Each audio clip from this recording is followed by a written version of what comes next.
Ladies and gentlemen, buckle up because today we're diving deep into one of the most shocking moments in daytime television history, the infamous walk-off of country music legend Trisha Yearwood from the Kelly Clarkson show.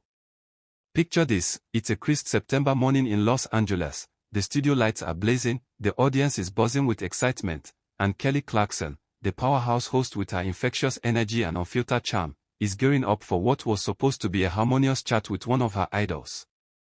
Trisha Yearwood, the Grammy-winning queen of country soul, known for her timeless hits like She's in Love with the Boy and her unbreakable bond with husband Garth Brooks, steps onto the set looking every bit the Southern belle in a flowing floral dress that sways with her confident stride. The crowd erupts in applause, phones are out, capturing every second, because who wouldn't want a piece of this golden girl talk?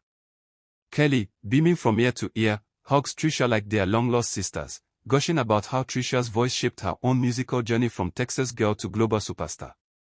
They start light, reminiscing about Trisha's early days in Nashville, the grind of demo tapes and dive-bar gigs, and how that raw authenticity carved her path to stardom. Laughter fills the air as Kelly shares a hilarious story about butchering one of Trisha's songs at a high school talent show, complete with exaggerated off-key warbles that have the audience in stitches.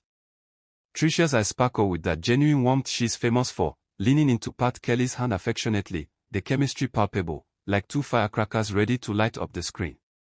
But beneath the surface, there's a subtle undercurrent, a whisper of tension brewing, perhaps from the generational divide in country music that's been simmering for years, old guard versus new wave, tradition versus evolution. The tension in the studio thickens like molasses on a winter morning as Kelly Clarkson presses forward, her enthusiasm bordering on fervor, painting a vivid picture of country's future as a glittering mosaic of influences. Think Dolly Parton's disco detours meets Lizzo's swagger infused with banjo riffs. Trisha, imagine it, your ballads remixed with trap beats, reaching kids in TikTok scrolls who might never spin a vinyl of the song Remembers When. Isn't that the evolution we dreamed of when we were belting out harmonies in empty rooms? Kelly's words tumble out with genuine zeal, her hands gesturing wildly, as if conducting an invisible orchestra of genre-bending anthems. The audience murmurs in agreement, a wave of younger fans clapping at the vision of country unbound, while the silver-haired contingent shifts uncomfortably, loyal to the twang that tugs at heartstrings without apology. Trisha, ever the diplomat, nods slowly, her manicured nails tapping a rhythmic Morse code on the armrest, but inside, you can almost hear the gears turning, the defense of a lifetime's work rising like steam from a cast-iron skillet. She counters with grace laced with grit, Kelly, honey, evolution's fine, but revolution. That can strip away the very threads that weave us together, the dirt roads, the front porches, the truths too raw for algorithms to package pretty. I've seen fads come and go, what lasts is the ache in a voice that sings what the heart can't say. The host pauses, her brow furrowing in that endearing way that makes her seem both fierce and vulnerable, sipping her coffee as if to buy a beat, then firing back, but Trisha, that's exactly it, your ache is universal. Why gatekeep it behind steel and strings when we can beam it to the world, make it dance in clubs from Nashville to New York? The exchange accelerates, words volleying like tennis pros at Wimbledon, each point landing with precision and power. Chaos erupts in the aftermath of Trisha Yearwood's dramatic departure from the Kelly Clarkson show, the once vibrant set now a frozen tableau of awkward energy, with Kelly Clarkson frozen mid-gesture, her wide eyes darting between the empty guest chair and the stunned audience, her mouth forming a perfect O of shock. Folks, that was real talk, y'all, she stammers, her Texas drawl thickening under pressure, forcing a laugh that's more nervoustic than genuine mirth, as producers scramble behind the scenes, feet cutting hastily to a commercial break featuring upbeat jingles for dish soap that clash hilariously with the lingering tension. Back in the green room, Trisha's team buzzes like bees in a disturbed hive, publicists dialing crisis lines, stylists folding discarded scarves, while the star herself sinks into a plush armchair, exhaling a long breath that carries the weight of unspoken regrets and unyielding pride. Her phone lights up like a Christmas tree, text from Garth Brooks pouring in with heart emojis and "You okay, babe?" queries, calls from Nashville insiders dissecting the clip already viraling across platforms, and a flood of fan messages split between "Stand your ground, Queen," and "What just happened?" Meanwhile, Kelly paces the host lounge, replaying the exchange in her mind, a cocktail of admiration for Trisha's fire and self-doubt swirling like a stiff drink. Had she pushed too hard, turned admiration into ambush. The audience, released into the lobby, mills about in clusters, voices overlapping in a cacophony of opinions. Trisha's right, country's dying without its roots, clashes with Kelly's evolving it, give her credit, and somewhere in the mix, a teen gushing. This is better than any scripted drama. Social media ignites faster than dry tinder. Within minutes, shaky fan footage hits Twitter, now X, with hashtag Trisha walks off trending worldwide.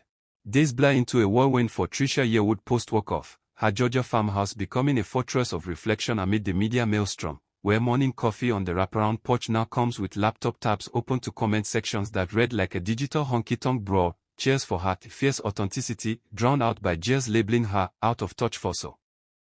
Garth Brooks, that rock of a man with his easy grin and endless patience, brews her a fresh pot and pulls her into a slow dance in the kitchen to an old George Jones record, murmuring, "Babe, you spoke your truth," the words just catching up to the echo.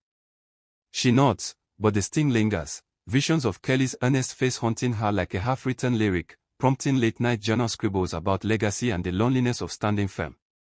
Nashville's grapevine hums, songwriters in East End bars penning ballads about queens in the clash, radio DJs slipping Trisha's classics into rotations with sly segues like From Stormoffs to Showstoppers, and her label execs plotting a comeback single infused with that very fire, a defiant anthem reclaiming country's heartland soul.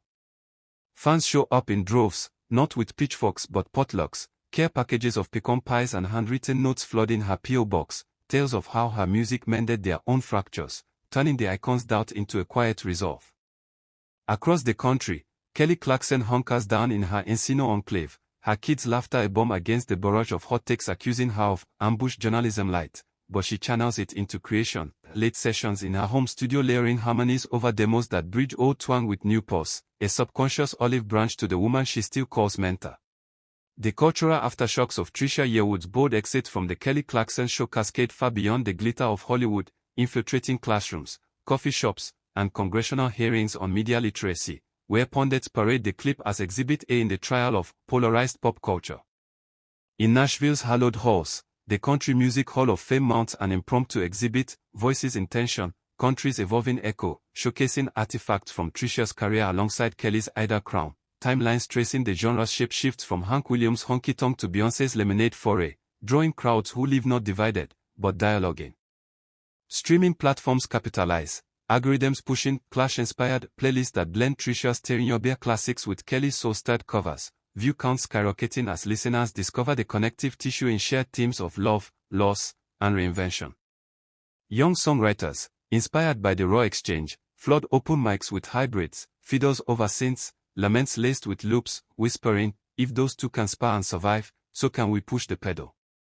Meanwhile, in the blogosphere, feminist voices amplify the angle, two women owning their lanes without apology. That's the real revolution, framing the feud as empowerment, not enmity, with essays in the Atlantic pondering when matriarchs of music model maturity. Late-night levity lightens the load, Stephen Colbert deadpans, "Trisha walked off so fast, she left skid marks on the soundstage," talk about a high-road exit, while SNL sketches it with exaggerated accents and prop banjos, ending in a group hug that has audiences howling.